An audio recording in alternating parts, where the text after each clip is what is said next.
जय हिंद दोस्तों, आशा करता हूं सभी लोग मस्त शानदार जिंदाबाद होंगे। जिन लोगों ने 17 फरवरी 2024 का जो फर्स्ट शिफ्ट का एग्जाम है उत्तर प्रदेश पुलिस का वो दिया है, उसकी आंसर की बिल्कुल हाँ ऑफिशियल आंसर की है, समझ लीजिए। अगर आपने इसको देख लिया और अपने पेपर को मिला लिया तो मैं जानता हूं एक दो क्वेश्चन इधर उधर होगा, ज्यादा नहीं होगा। मैं जिस तरीके से एनालिसिस करूंगा, जिस तरीके बताऊंगा मैं उस तरीके से देख लीजिए और आप अपने पेपर को लेकर बैठिए, टिक लगाते जाएं कि आपके कितने क्वेश्चन सही हैं, और आपको ये बताऊंगा कि आप किस जोन में सुरक्षित हैं। तो बगैर देरी किए हम लोग आते हैं कि सबसे पहले हम देखते हैं कि पहला हमारा जो क्वेश्चन था वो क्या है। तो देखिए बच्चों, सबसे पहला क्वेश्चन मैं जीएस बताता हूं। जीएस सबसे पहले जीएस बताता हूं मैं, ठीक है। जीएस में सबसे पहले पूछा गया है यूपी एसएसएफ का पूरा नाम क्या है।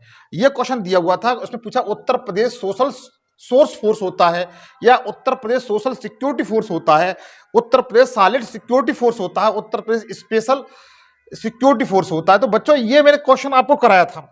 अगर आपको ट्रस्ट नहीं है तो मेरी वीडियो में जाइए, उसमें जाके देखिए। इस क्वेश्चन का राइट आंसर डी सही है। कौन सही है? डी सही है। Uttar Pradesh special security force इसका बिल्कुल सही है। बिल्कुल आप ये मान के चलिए जो आपकी आंसर की आएगी सरकारी जो आंसर की आएगी वो और ये समथिंग 1 से 2 क्वेश्चन का डिफरेंस पड़ेगा, ज्यादा नहीं पड़ेगा। इस बात को दावे के साथ में कह रहा हूं। इसका क्वेश्चन का आंसर बच्चों क्या है? तो Uttar Pradesh special security force है। डी इसका बिल्कुल राइट आंसर है। उसका दूसरा क्वेश्चन देखें। दूसरा क्वेश्चन दिया हुआ है निवेश मित्र मोबाइल एप्लीकेशन भारत के निम्नलिखित में से किस राज्य की एक पहल है। ऑप्शन इसमें दिए हुए थे असम, गुजरात, तेलंगाना और उत्तर प्रदेश। बच्चों इसका जो राइट आंसर उत्तर प्रदेश सही है। डी इसका बिल्कुल राइट आंसर है उत्तर प्रदेश। ये उत्तर प्रदेश सरकार की पहल है बच्चों। ये उत्तर प्रदेश सरकार की, ये मैंने करंट अफेयर में भर भर के क्वेश्चन बताया था आपको, चिल्ला क्वेश्चन बताया था। जो उत्तर प्रदेश स्पेशल जब करा रहा था मैं, तब ये क्वेश्चन आपको हजारों बार मैंने कराया था। अगला क्वेश्चन दिया हुआ है विमुद्रीकरण को निम्नलिखित में से किस नाम से भी जाना जाता है। जो विमुद्रीकरण है उसे किस नाम से जाना जाता है? इकोनॉमिक्स का क्वेश्चन है ये। आपको बता दें मित्र, मैं इस प्लेटफॉर्म पर जीएस के सारे विषय पढ़ाता हूं, इसमें इकोनॉमिक्स अपने आप में पार्ट है। तो देखो इसका जो विमुद्रीकरण का इसमें मीन्स पूछा है, इसका ए सही है, नोटबंदी।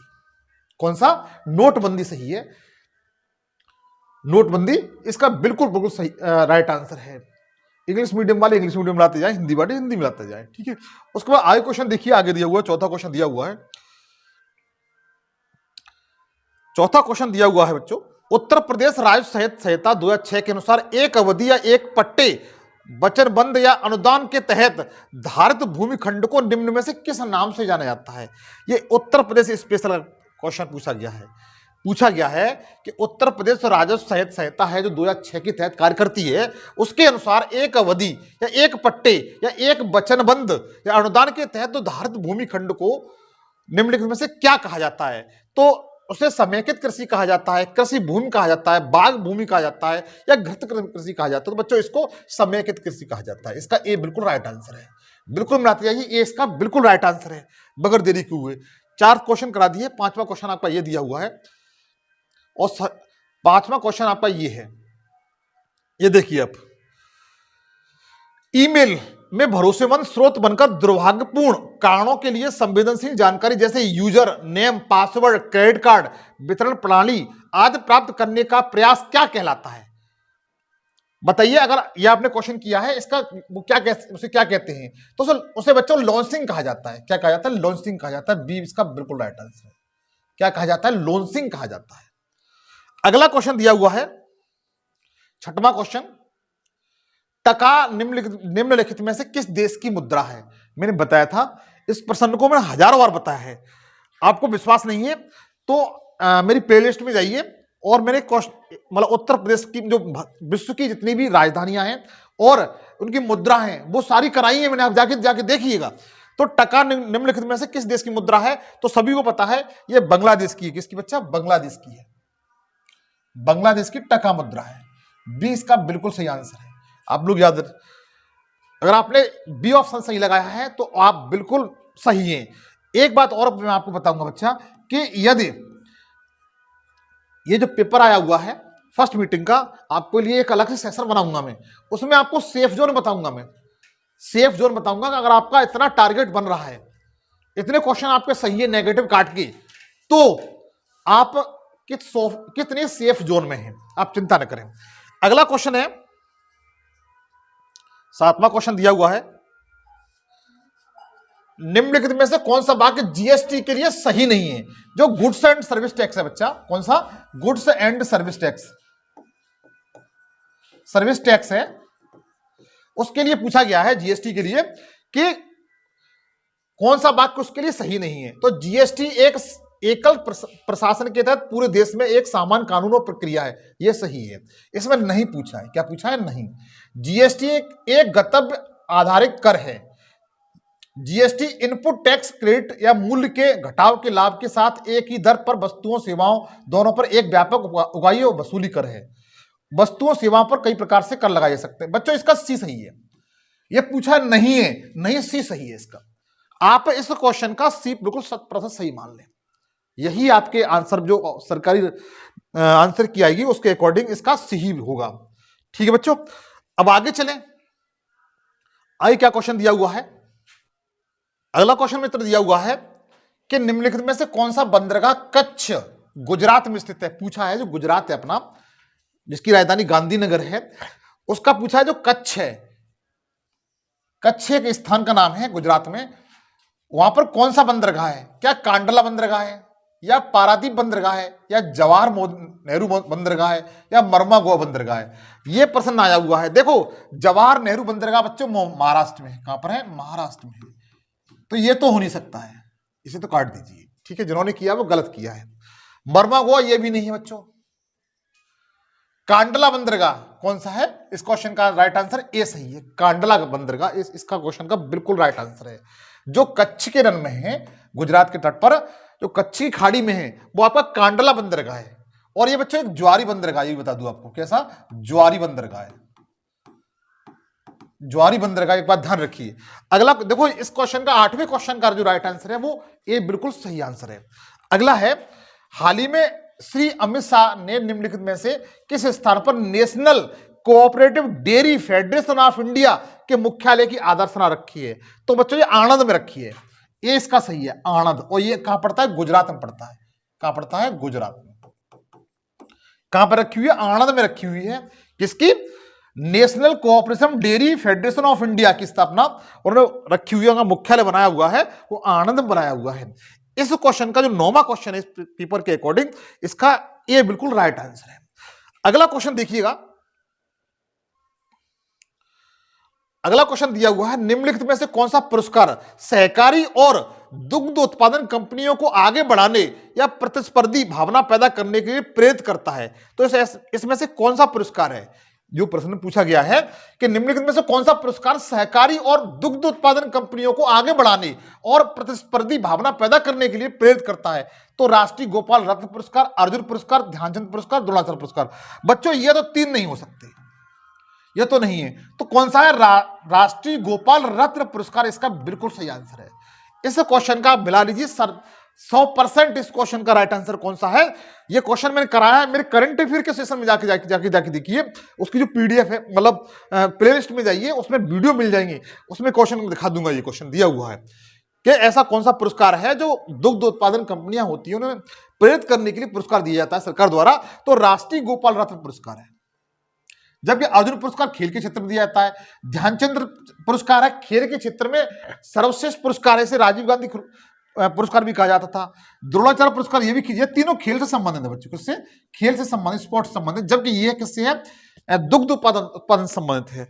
उसको अगले क्वेश्चन की तरफ 11वां क्वेश्चन हम लोग देखते हैं बच्चा, बिल्कुल रियल आंसर किया। अगर जीएस के जितने भी क्वेश्चन हैं वो बताऊंगा, उसमें से 1-2 क्वेश्चन की कह नहीं सकता हूं मैं, जबकि 99% क्वेश्चन आपके वही होंगे जो मैं आपको बता रहा हूं।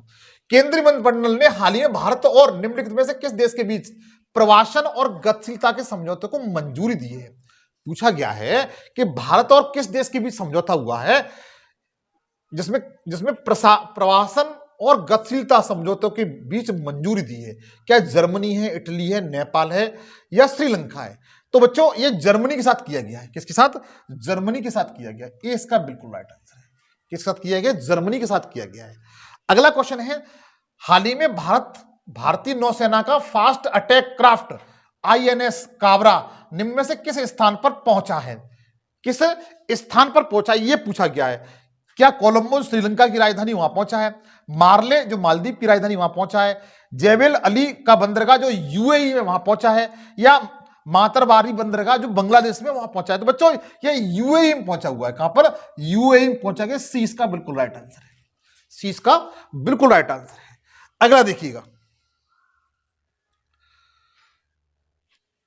दिया हुआ है निम्नलिखित में से कौन खुदाई खिदमतदार का संस्थापक है? बहुत अच्छा क्वेश्चन, बहुत अच्छा क्वेश्चन है बच्चों, बहुत अच्छा क्वेश्चन पूछा गया है। खुदाई खिदमतदार का संस्थापक था क्या खान अब्दुल गफ्फर खान थे, बहादुद्दीन तैयब जी थे, मौलाना अबुल कलाम जी थे, या मोहम्मद अली जिन्ना थे? बच्चों इस क्वेश्चन का आंसर मैं लिख के दे रहा हूं, 110% ए सही है। कौन सा? ए सही है, खान अब्दुल गफ्फर खान। एक बात और बता दें आपकी जानकारी के लिए, खान अब्दुल गफ्फर खान को सीमांत गांधी, कौन सा बच्चा? सीमांत गांधी या फ्रंटियर गांधी के नाम से भी जाना जाता है। फ्रंटियर गांधी के नाम से जाना जाता है। और ये जो खान अब्दुल गफ्फर खान थे, यह पहले विदेशी थे जिन्हें भारत रत्न दिया गया था। ये बात आप ध्यान रखिएगा। तो इस जो 13वां क्वेश्चन बच्चा, इसका राइट आंसर कौन सा है? ए सही है, खान अब्दुल गफ्फर खान बिल्कुल सही आंसर है। अब देखिए आगे चले, आगे क्वेश्चन दिया हुआ है, निम्नलिखित में से किसने हाल में कोच्चि लक्षद्वीप द्वीप समूह सबमरीन ऑप्टिकल फाइबर कनेक्शन का उद्घाटन किया है? पूछा गया है जो कोच्चि लक्षद्वीप द्वीप समूह संबत्ती ऑप्टिकल फाइबर कनेक्शन का उद्घाटन किया है, तो किसने किया है ये बताइए। ये जो व्यवस्था है ये रक्षा मंत्रालय के तहत आती है। किसके तहत? रक्षा मंत्रालय के तहत आती है। तो इस समय रक्षा मंत्री कौन है? तो श्री राजनाथ सिंह हैं। इस क्वेश्चन का राइट आंसर कौन सा है? ए सही है। जो 14वां क्वेश्चन है, इसका क्वेश्चन का राइट आंसर कौन सा है? ए बिल्कुल सही है बच्चों, राजनाथ सिंह ने किया इसका। अगले क्वेश्चन की ओर चलें। देखो बच्चों, 14 क्वेश्चन करा, अगला क्वेश्चन में तो दिया हुआ है उत्तर प्रदेश में स्थित भदोही, उत्तर प्रदेश का एक जिला है भदोही। भदोही जिला है बच्चा ये वाला, वो किस कला के लिए प्रसिद्ध है? क्या चमकीले मिट्टी के बर्तन के लिए प्रसिद्ध है, साड़ी बुनाई के लिए प्रसिद्ध है, चिकनकारी के लिए प्रसिद्ध है, कालीन बुनाई के लिए प्रसिद्ध है? तो बच्चों इस प्रश्न का जो राइट आंसर डी सही है। जो भदोही है बच्चा, वह कालीन बुनाई के लिए प्रसिद्ध है। किसके लिए? कालीन बुनाई के लिए प्रसिद्ध है। पूछा जाता है चिकनकारी या लखनऊ जाना जाता है, साड़ी बुनाई, चमकीले बर्तन, अन्य जिले हैं।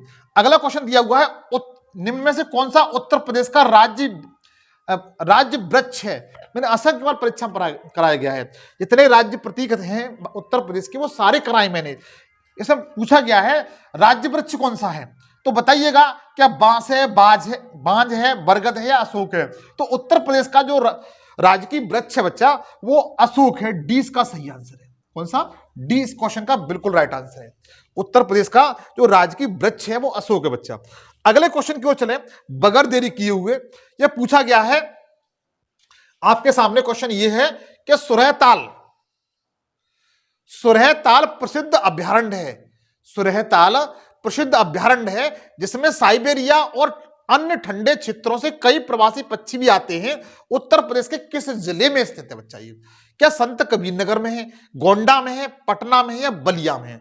तो बच्चा देखो, एटा में तो है नहीं है, बलिया में नहीं है, गोंडा में नहीं है, ये संत कबीरनगर में। किसमें? संत कबीरनगर में। आप लोग ध्यान रखिए, इस क्वेश्चन को देख लीजिए।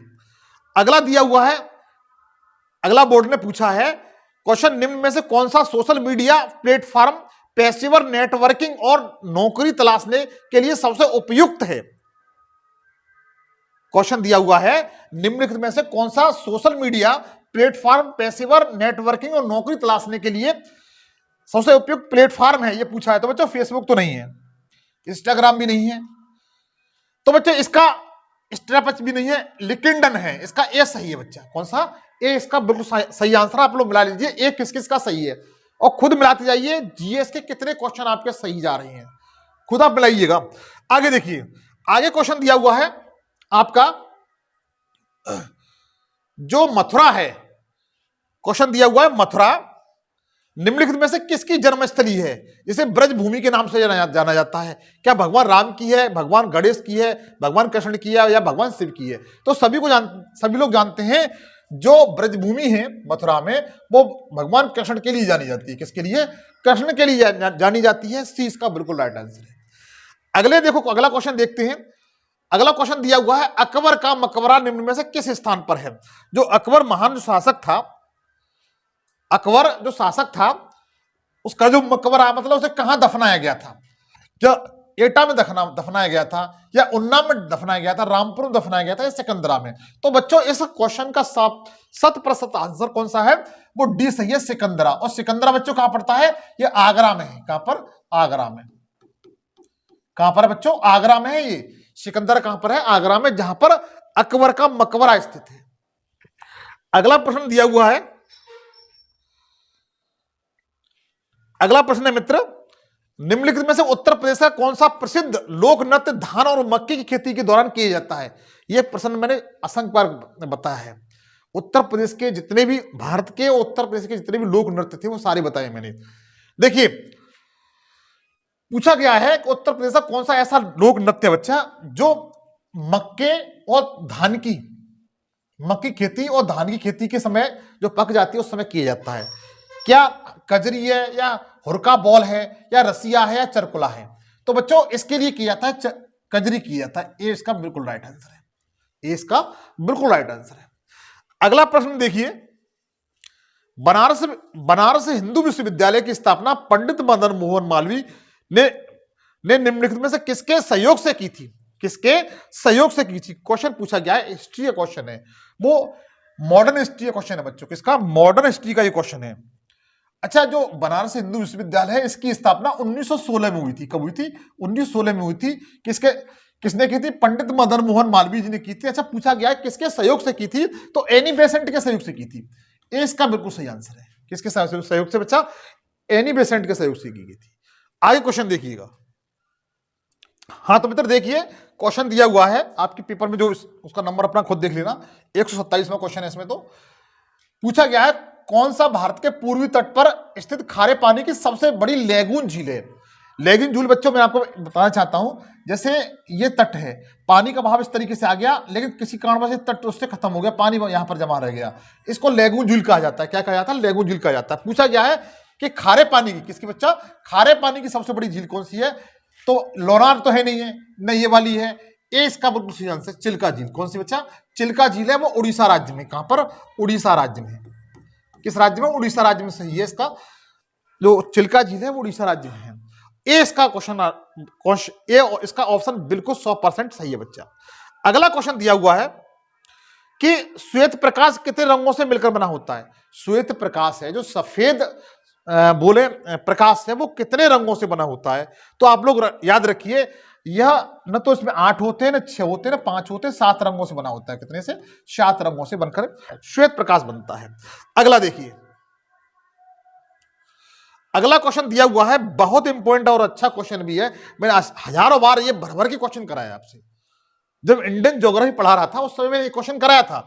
Great barrier reef, great barrier reef निम्नलिखित में से किस देश के तट पर स्थित है? क्या फिलीपींस के है, ऑस्ट्रेलिया के, इंडोनेशिया के, दक्षिण अफ्रीका के? तो बता दूं बच्चों, जो ग्रेट बैरियर रीफ है ये ऑस्ट्रेलिया के पूर्वी तट पर है। किस पर? ऑस्ट्रेलिया के पूर्वी तट पर है। और ये मूंगों से बनी है, समुद्री जीव जंतु होते हैं उनसे मिलकर के बनी है। इस क्वेश्चन का 100% जो आंसर सही है बच्चा वो बी सही है। कौन सा? बी सही है। आगे क्वेश्चन दिया हुआ है, 130वां क्वेश्चन इसमें दिया हुआ है, निम्नलिखित में से कौन 1946 में भारत की संविधान सभा के अध्यक्ष थी? पूछा गया है जो संविधान सभा का गठन किया गया था उस समय उस संविधान सभा के अध्यक्ष कौन थे? फिर देखिए, निम्नलिखित में से कौन 1946 में, ये 9 दिसंबर या 11 दिसंबर, दो दिन की बात है बच्चा। 1946 में भारत की संविधान सभा के अध्यक्ष थे डॉक्टर राजेंद्र प्रसाद, BR अम्बेडकर जी, जवाहरलाल नेहरू और सरदार पटेल जी। तो बच्चों इस क्वेश्चन का जो राइट आंसर है वो ए सही है। ये संविधान सभा के स्थायी अध्यक्ष थे। जब अस्थायी अध्यक्ष कौन थे? वो डॉक्टर सच्चिदानंद सिन्हा थे, जो ऑप्शन में नहीं है। तो हम किस क्वेश्चन की ओर जाएंगे? ए की तरफ जाएंगे। ए इसका बिल्कुल राइट आंसर है बच्चा। 130 का ए बिल्कुल राइट आंसर। आप देख लीजिए, मिला लीजिए अपने पेपर से। अगला देखिए, प्रयाग प्रशस्ति पूछा गया। प्रयाग प्रशस्ति की रचना निम्नलिखित में से किसके द्वारा की गई है? जो प्रयाग प्रशस्ति है की रचना निम्नलिखित में से किसके द्वारा की गई है? संस्कृत की बुक है बच्चों। क्या बौद्धायन द्वारा की गई है, या भभूति द्वारा की गई है, बाण भट्ट द्वारा की गई है, हर्षण द्वारा की गई है? तो जो प्रयाग प्रशस्ति बच्चा, इसकी जो रचना की है वो हर्षण द्वारा की गई है। किसके द्वारा? हर्षण द्वारा की गई है। इसका डी बिल्कुल सही आंसर है। डी इसका 100% आंसर है। आप बिल्कुल बना लीजिए, गूगल पे सर्च कर लीजिए इसको। अगला प्रश्न देखिए, अगला प्रश्न बच्चा दिया हुआ है। हाँ, अगला प्रश्न दिया हुआ है आपके सामने। अंगूरी खेती उपज और कटाई को निम्नलिखित में से किस नाम से जाना जाता है? जो अंगूरी खेती होती है उसको, उसकी उपज और कटाई को निम्न में से किसके नाम से जाना जाता है? क्या हर्टिकल्चर कहते हैं, या विटिकल्चर कहते हैं, सेरिकल्चर कहते हैं, या पिसिकल्चर कहते हैं? बताइए, अगर आप कमेंट सेक्शन में बताइए आपने इसमें कौन सा किया है।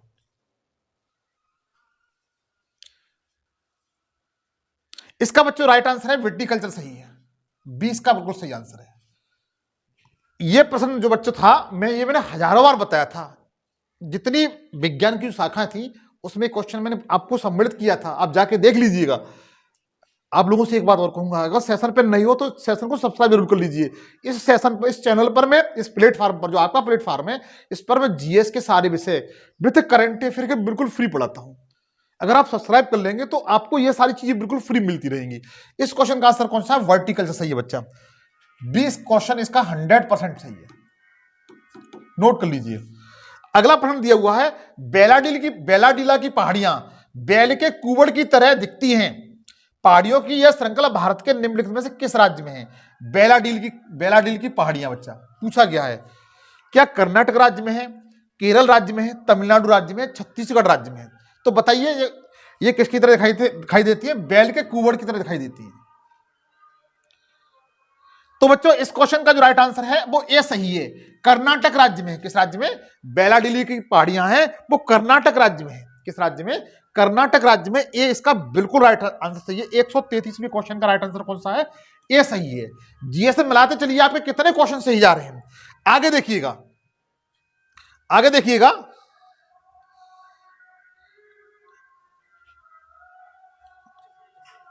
आगे प्रश्न दिया हुआ है, आगे प्रश्न दिया हुआ है कि निम्नलिखित में से किसके द्वारा निर्मित समुद्र के एक संकीर्ण चैनल द्वारा श्रीलंका भारत से अलग होता है?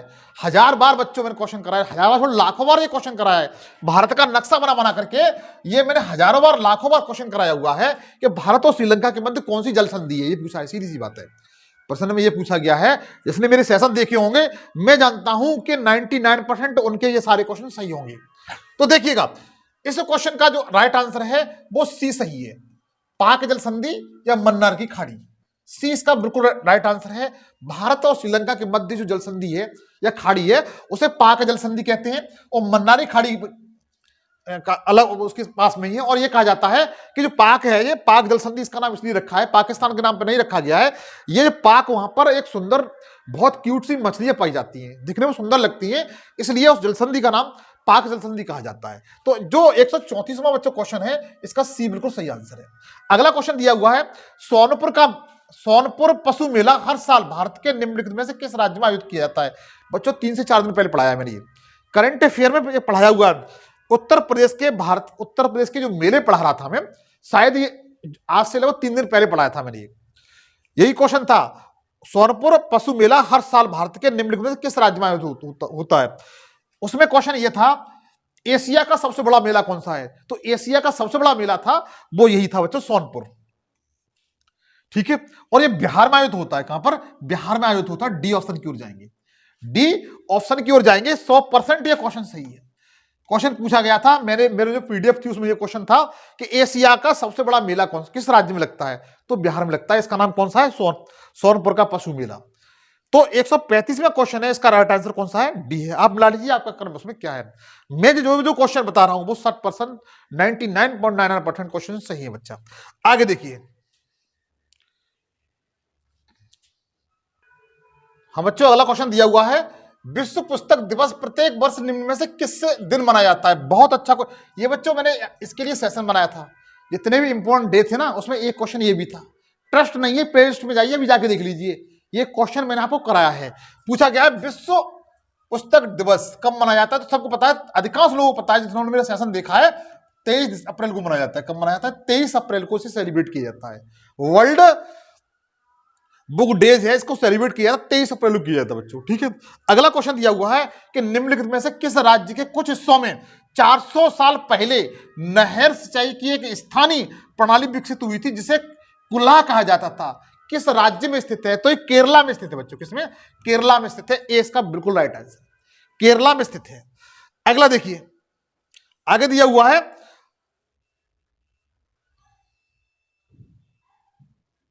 हाँ, आगे दिया हुआ क्वेश्चन बच्चों कि भारत में जनगणना संगठन के लिए सर्वोच्च पद कौन सा है? जो भारत में जनगणना कराई जाती है उसके लिए सर्वोच्च पद कौन सा है? क्या वरिष्ठ तकनीकी देशनक है, या ए सही है, बी सही है, सी सही है, डी सही है? तो बच्चों इस क्वेश्चन का जो राइट आंसर है वो सी सही है। सी इसका बिल्कुल सही राइट आंसर है। 138वें क्वेश्चन का सी बिल्कुल बना लीजिए, 100% सही मिलेगा आपको। अगला क्वेश्चन दिया हुआ है जो 100% मैंने 1000 बार परीक्षा में कराया है।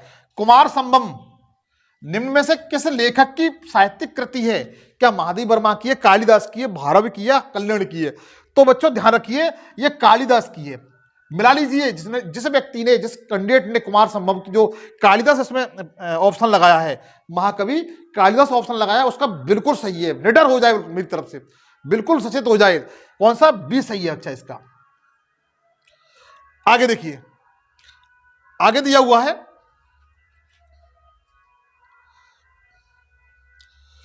आगे क्वेश्चन दिया हुआ है नेशनल एल्यूमिनियम कंपनी, जिसे नालको कहते हैं, का पंजीकृत कार्यालय निम्न में से किस स्थान पर है? तो इसका जो पहला ऑप्शन है छत्तीसगढ़ की राजधानी रायपुर में ही। बच्चा कहां पर? छत्तीसगढ़ की राजधानी जो रायपुर है वहीं पर है नालको का कार्यालय। नालको कार्यालय कहां पर है? तो बता सकते हैं छत्तीसगढ़ की राजधानी रायपुर में है। आगे प्रश्न दिया हुआ है 141वां कि विश्व स्वास्थ्य संगठन जिसे WHO कहा जाता है, वर्ल्ड हेल्थ ऑर्गेनाइजेशन का हेडक्वार्टर कहां पर है? यह पूछा गया। मुख्यालय कहां पर है? तो बच्चों इसका जो मुख्यालय पूछा है वह स्विट्जरलैंड के जेनेवा में। कहां पर? स्विट्जरलैंड के जेनेवा में। इसका सी बिल्कुल सही आंसर है। मिला लीजिए 100%। जिस बच्चे का सी इसका सही लगाया हुआ है, जिस कैंडिडेट ने सी ऑप्शन को चुना है, वो 100% इस पर निडर हो जाए कि यह क्वेश्चन उसका सही है। आगे देखिए, आगे दिया हुआ है किस देश की शहरी क्षेत्र में रहने वाली आनुपातिक जनसंख्या वृद्धि को निम्न में से क्या कहा जाता है? अगर कोई देश है उसके शहरी क्षेत्र में जो जनसंख्या निवास करती है, रहने वाली आनुपातिक जनसंख्या वृद्धि को निम्न में से क्या कहा जाता है? तो क्या ग्रामीकरण कहा जाता है, औपनिवेशीकरण कहा जाता है, अनियोजित विकास कहा जाता है, शहरीकरण कहा जाता है? तो बच्चों इसे अनियोजित विकास कहा जाता है। सी इसका बिल्कुल राइट आंसर है। सी इसका बिल्कुल राइट आंसर है। हाँ तो बच्चों आज के लिए जीएस का मैंने पार्ट बताया है। आप लोग उसमें जीएस के जो भी क्वेश्चन थे, अगर आपके मिलान कर रहे हैं और आपका स्कोर कितना जा रहा है, आप लोग मुझे ये जरूर बताएंगे मैसेज करके कमेंट सेक्शन में कि तुम्हारा जो स्कोर हो वो कितना है, ताकि मैं आपको बिल्कुल कट ऑफ, सही कट ऑफ बता सकूं कि हाँ तुम्हारी कट ऑफ कितनी जा सकती है। आज के लिए इतना ही, लेकिन सेशन पे नए हो तो प्लीज सब्सक्राइब जरूर कर लीजिएगा और दोस्तों को शेयर कर लीजिए। मैंने जीएस में जो बताया वो 99% बच्चों सही है। तब तक के लिए जय हिंद, जय भारत।